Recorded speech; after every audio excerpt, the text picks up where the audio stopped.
2026 में अपना सामाजिक विज्ञान का पेपर देने वाले हो, तो देखो हम आप लोगों को आज की इस क्लास में बताने वाले हैं 20 फरवरी वाला सामाजिक विज्ञान का पेपर।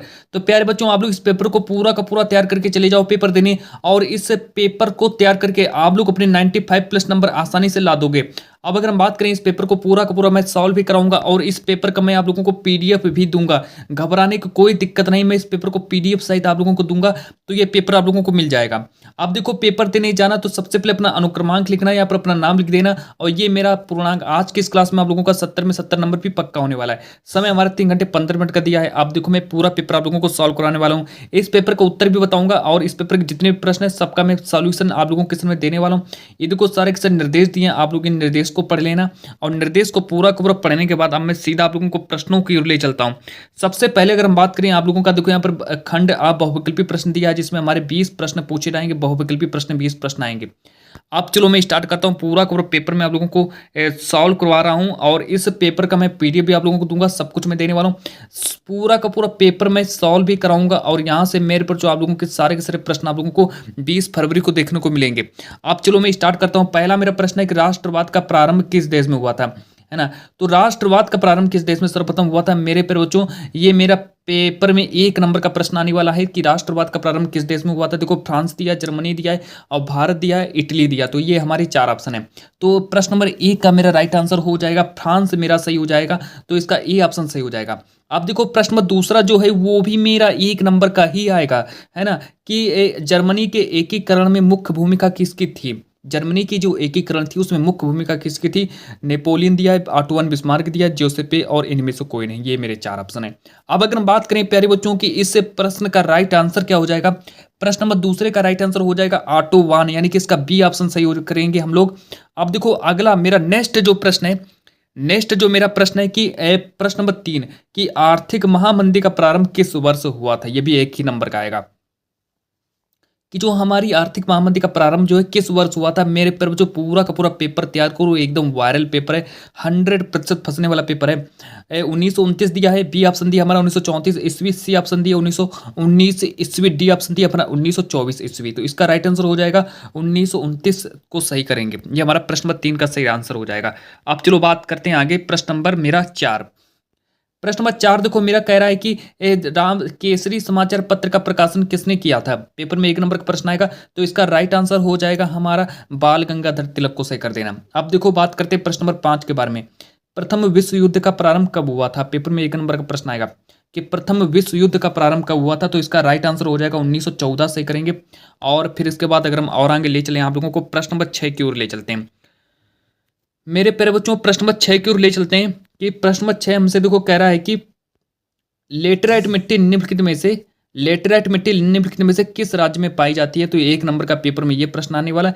और प्रश्न नंबर 7 यहाँ पर कह रहे हैं कि कपास की खेती के लिए कौन सी मिट्टी उपयुक्त है। ये भी 1 नंबर का आएगा, है ना। तो अब बात करते हैं कि लेटेराइट मिट्टी निम्नलिखित में से किस राज्य में पाई जाती है। तो इसका राइट आंसर हो जाएगा ऑप्शन नंबर बी को सही करेंगे। ऑप्शन नंबर बी इसका सही हो जाएगा। और कपास की खेती के लिए कौन सी मिट्टी सबसे अच्छी मानी जाती है। लाल मिट्टी दिया है, लेटेराइट मिट्टी दिया है, और इसके बाद हमारा नेक्स्ट ऑप्शन दिया है काली मिट्टी और जलोढ़ मिट्टी। लेकिन इसका राइट आंसर हो जाएगा काली मिट्टी को सही करेंगे। तो भाई इसका राइट आंसर हो जाएगा काली मिट्टी, इसका सही हो जाएगा, सी ऑप्शन सही हो जाएगा। प्रश्न नंबर 7 का सी ऑप्शन सही करेंगे। अब देखो आगे मैं ले चलता हूं प्रश्न नंबर 8 की ओर कि चिपको आंदोलन संबंधित है। चिपको आंदोलन किससे संबंधित है प्यारे बच्चों। 1 नंबर का पेपर में प्रश्न ये भी आएगा। तो चिपको आंदोलन जो है मेरा वन संरक्षण से संबंधित है। तो आप लोगों को वन संरक्षण को याद करना है। आप प्रश्न नंबर 9 देखेंगे कि निम्न में से कौन सी रेशेदार फसल है। जूट, ए ऑप्शन जूट, बी ऑप्शन प्राकृतिक रेशम, सी ऑप्शन कपास, डी ऑप्शन इनमें से सभी। तो ये भी हमारा 1 ही नंबर का आएगा। तो इसका राइट आंसर देखो हो जाएगा इनमें से सभी को सही करेंगे, जूट, कपास और प्राकृतिक रेशम। ये हमारे चारों 3 ऑप्शन इसमें मेरे सही हो जाएंगे। अब चलो मैं आगे ले चलता हूँ। प्रश्न नंबर जो मेरा अगला है,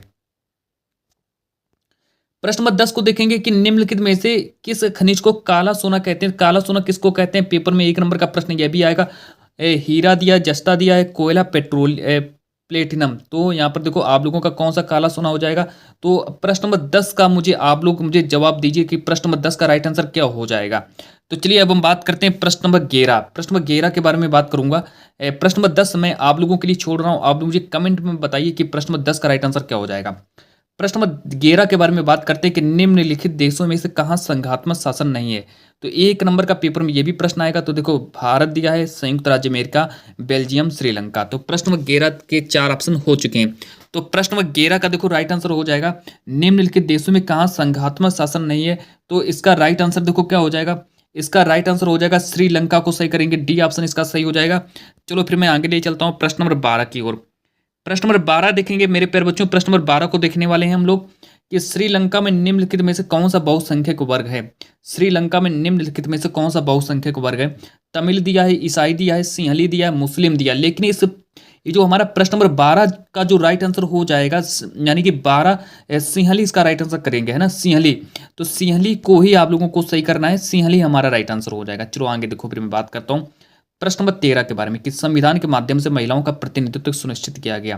प्रश्न नंबर 13 कि संविधान के माध्यम से महिलाओं का जो प्रतिनिधित्व सुनिश्चित कहाँ किया गया था। एक नंबर का पेपर में आएगा, स्थानीय निकायों में, कि राज्यसभा में, कि लोकसभा में, कि प्रांतीय विधायकों में। लेकिन इसका राइट आंसर हो जाएगा ए ऑप्शन सही करेंगे, स्थानीय निकायों में। चलो अब मैं आगे ले चलता हूँ। प्रश्न नंबर जो मेरा अगला है प्रश्न नंबर 14। प्रश्न नंबर 14 को देखेंगे कि भारत में मताधिकार की आयु क्या है। जो भारत में जो मताधिकार की आयु कितनी है, क्या है। 14 प्रश्न जो है कि, तो इसका राइट आंसर हो जाएगा 18 वर्ष, 18 वर्ष है। और प्रश्न नंबर 15 करें कि हिंदी किस प्रकार की भाषा है। हिंदी जो मेरी राजभाषा है। तो प्रश्न नंबर 14, प्रश्न नंबर 15 मैंने आप लोगों को बता दिया है। प्रश्न नंबर 16 को देखेंगे कि निम्नलिखित में से किस राज्य में अधिकतम साक्षरता दर पाई जाती है। तो किस राज्य में अधिकतम साक्षरता दर पाई जाती है। तो पेपर में एक नंबर का प्रश्न ये भी आएगा। तो केरल को सही करेंगे प्यारे बच्चों, केरल को सही करेंगे। इसके बाद हम देखेंगे प्रश्न नंबर 17 को। प्रश्न नंबर 17 देखो हमसे कह रहा है कि मुद्रा का निर्गमन किसके द्वारा किया जाता है। पेपर में एक नंबर का प्रश्न ये भी आएगा। ए ऑप्शन दिया भारतीय रिजर्व बैंक, बी ऑप्शन दिया भारत के राष्ट्रपति द्वारा, सी ऑप्शन दिया वित्त मंत्री द्वारा, डी ऑप्शन दिया प्रधानमंत्री द्वारा। तो ये हमारे 4 ऑप्शन हो गए। लेकिन प्रश्न नंबर 17 का जो राइट आंसर हो जाएगा वो मेरा भारतीय रिजर्व बैंक, यानी कि ए ऑप्शन इसका सही करेंगे। प्रश्न नंबर 18 देखेंगे कि मानव विकास रिपोर्ट 2018 में भारत को कौन सा स्थान प्राप्त हुआ था। एक नंबर का पेपर में ये भी प्रश्न आएगा। तो इसका राइट आंसर करेंगे 29वां स्थान प्राप्त हुआ था। अब आगे देखो प्रश्न नंबर 19। प्रश्न नंबर 19 को देखेंगे कि भारत में जीविका का प्रमुख स्रोत क्या है। तो भारत में जीविका का प्रमुख स्रोत क्या है। तो प्यारे बच्चों देखो पेपर में एक नंबर का प्रश्न आएगा, उद्योग दिया, व्यवसाय दिया, कृषि दिया, इनमें से कोई नहीं। तो इसका राइट आंसर हो जाएगा कृषि को सही करेंगे। अब चलो मैं आगे ले चलता हूं आप लोगों को प्रश्न नंबर 20 की ओर। प्रश्न नंबर 20 देखो यहाँ पर कह रहा है कि उपभोक्ता संरक्षण अधिनियम कब लागू किया गया। तो उपभोक्ता संरक्षण अधिनियम जो है 1986 में लागू किया गया था। इसका बी ऑप्शन सही हो जाएगा। अब चलो मैं आगे ले चलता हूँ आप लोगों को कि यहाँ से आप लोगों का खंड बाद देखो यहाँ से स्टार्ट हो जाता है। खंड बाद देखो आप लोगों का यहाँ से स्टार्ट हो जाता है लघु उत्तरीय प्रश्न है। आप लोगों का देखो यहाँ पर लिखा है कि सबसे पहले अगर हम बात करें प्रश्न नंबर 1 के बारे में कि यूरोप में राष्ट्रवाद के उत्थान हेतु कारणों का विस्तार पूर्वक विवेचन कीजिए। तो यहाँ से देखो आप लोगों का लघु उत्तरीय प्रश्न स्टार्ट होता है और 4 लघु उत्तरीय प्रश्न आपके पेपर में आएंगे। तो कौन कौन से 4 लघु उत्तरीय प्रश्न हैं उनको भी देख लो, है ना। और इसका देखो मैं आप लोगों को पीडीएफ भी सेंड करने वाला हूँ। आप लोगों को घबराना बिल्कुल नहीं है। मैं आप लोगों को पूरा का पूरा इस पेपर का पूरा सॉल्यूशन भी दूंगा, इस पेपर का पूरा पीडीएफ भी दूंगा, ताकि आप लोगों को पीडीएफ मिल जाए। आप देखो यहाँ पर सबसे पहले देखो प्रश्न बात करते हैं प्रश्न नंबर 1 के बारे में कि यूरोप में राष्ट्रवाद के उत्थान हेतु उत्तरदायी कारणों का विस्तार पूर्वक विवेचन कीजिए। तो पेपर में 4 नंबर का आएगा। अथवा करके लिखा है कि 1929 की आर्थिक महामंदी का भारत पर क्या प्रभाव पड़ा, किन्हीं 2 का उल्लेख करो। तो इस तरीके से मिलाकर 4 नंबर हमारे बन जाते हैं। अब देखो अगला प्रश्न देखो मेरा कह रहा है कि भू क्षरण से आप क्या समझते हैं। प्रश्न नंबर नेक्स्ट प्रश्न नंबर 2 देखो यहाँ पर लिखा है कि भू क्षरण से आप क्या समझते हैं, कोई उदाहरण दीजिए। अथवा करके लिखा है कि मृदा संरक्षण के लिए क्या कदम उठाए गए, 3 विधियां बताइए। 3 विधियां बता देनी है।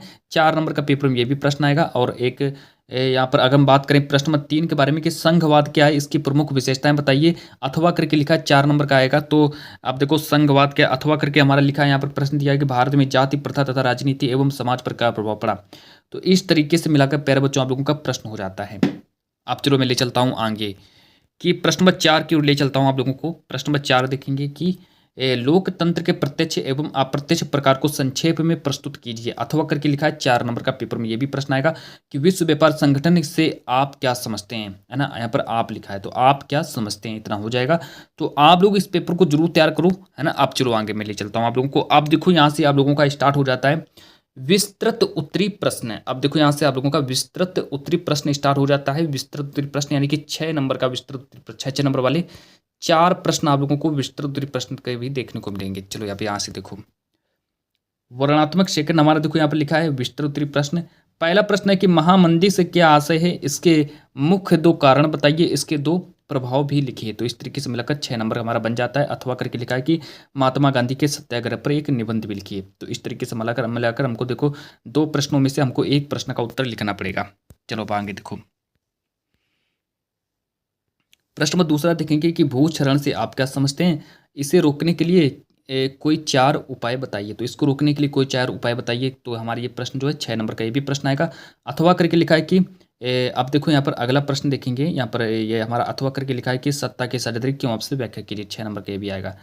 अब चलो आगे देखते हैं। तो ये पूरा का पूरा पेपर आप लोगों का है, आप लोग पूरा पेपर समझ लो। अब इसके बाद मेरा चौथा प्रश्न है कि ब्रिटेन वुड्स समझौते के कारणों तथा उद्देश्यों का उल्लेख करें। ब्रिटेन वुड्स ट्विन किसे कहते हैं। और 6 नंबर का ये भी आएगा। मानव विकास सूचकांक क्या है, मानव विकास नापने वाले मूलभूत अवयवों का वर्णन कीजिए। तो इस तरीके से मिलाकर आप लोग का पेपर हो जाता है। आप देखो यहाँ से मानचित्रकार वाले प्रश्न हैं, इनको भी आप लोग देख लो। मानचित्र वाले कार्य, ये देखो हमारे प्रश्न मानचित्र वाले प्रश्न हैं, तो आप लोग इनको भी पूरा का पूरा तैयार कर लो, है ना। मानचित्र का आप लोग इनका स्क्रीनशॉट ले लो। अब चलो यहाँ से आपकी क्लास को मैं इतना ही रखता हूँ और मैं मिलता हूँ नेक्स्ट वीडियो के साथ। तो जब तक के लिए मैं आज की इस क्लास को यहीं पर ही समाप्त करता हूँ।